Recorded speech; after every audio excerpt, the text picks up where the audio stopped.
একজন টিবি রোগী সকালে ঘুম ভাঙা থেকে ঘুমোতে যাওয়া পর্যন্ত কিভাবে চলবে, মানে ওষুধ কখন খাবে, ঘুম থেকে কখন উঠবে, কতক্ষণ ঘুমাবে, কখন খাবে আর কি কি করবে ইত্যাদি বিষয়ে আজ আমরা আলোচনা করব।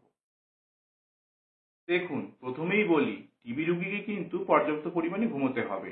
বিশেষ করে টিবি চিকিৎসার প্রথম দিকে ফুসফুসে আক্রান্ত টিবি রোগী কিন্তু খুব দুর্বল হয়ে থাকে। তাই তাদের দুর্বলতা না কমা পর্যন্ত রেস্টে থাকা প্রয়োজন। আর তিনি যদি স্পাইনে অর্থাৎ শিরদাঁড়ায় আক্রান্ত টিবি রোগী হন, তাহলে তো তাকে প্রথম কয়েক মাস বেড রেস্টে থাকতেই হবে।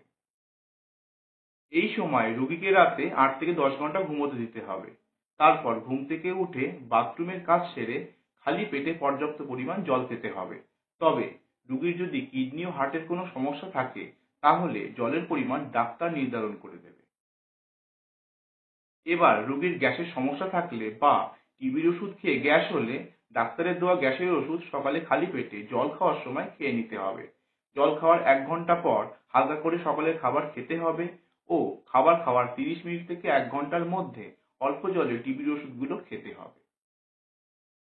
এই সময় রোগীর বমি হলে বা গা গুলোলে খাবার খাওয়ার ১৫ থেকে ৩০ মিনিট আগে বমির ওষুধ খেতে হবে ও অনেক সময় এই ওষুধের জন্য অ্যালার্জি হলে বা আগে থাকতে রোগীর অ্যালার্জি থাকলে তাকে অ্যালার্জির ওষুধ খাবার খাওয়ার ১০ মিনিট পর খেয়ে নিতে হবে।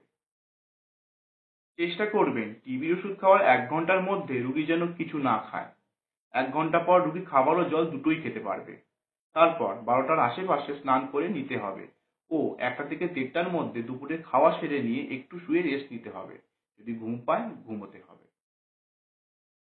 বেশিরভাগ ফুসফুসে আক্রান্ত টিবি রোগীর কাশি বিকেলের থেকে বাড়তে থাকে। আবার অনেকে সারাদিনই কম বেশি কাশি হতে থাকে। এর ফলে রোগীর যদি কাশতে কাশতে কফ ওঠে, তাহলে সেটা একটা নির্দিষ্ট জায়গায় ফেলে ফিনাইল দিয়ে দিতে হবে ও নির্দিষ্ট সময় কাশির ওষুধ খেতে হবে। আর জ্বর আসলে ৬ থেকে ৮ ঘন্টা অন্তর প্যারাসিটামল খেতে হবে। রোগীর টিবি রোগ ছাড়া যদি sugar, pressure, thyroid, cholesterol, uric acid যাই রোগ থাকুক না কেন, তাকে সেই ওষুধগুলোও কিন্তু নির্দিষ্ট সময় খেতে হবে। তারপর রাতে খাওয়া দাওয়া করে সকাল সকাল শুয়ে পড়তে হবে। দেখুন, এতক্ষণ যা যা বললাম সেটা অনেক রোগীর বেশি দিন মেনে চলা সম্ভব হয়ে ওঠে না। কারণ রোগীকে যদি কাজ করে সংসার চালাতে হয়, টিবি রোগের সাথে রোগীর যদি অন্য কোনো কঠিন রোগ থাকে, এছাড়া আরো অন্যান্য অনেক ক্ষেত্রে রোগীর নিয়ম মেনে খাওয়া দাওয়া, ঘুম, ওষুধ খাওয়া সম্ভব হয়ে ওঠে না। তবুও এই নিয়ম মেনে চলতে পারলে রোগী কিন্তু নিঃসন্দেহে দ্রুত সেরে উঠতে থাকবে। আশা করি আপনাদের বোঝাতে পেরেছি। তবুও যদি কোনো প্রশ্ন থাকে তাহলে কমেন্ট করবেন বা ইনস্টাগ্রামে মেসেজ করবেন। ইনস্টাগ্রাম লিংক ডেসক্রিপশনে পেয়ে যাবেন। আজকের মতো এই পর্যন্তই। আবার দেখা হবে পরের ভিডিওতে। ভালো থাকবেন, সুস্থ থাকবেন। ধন্যবাদ।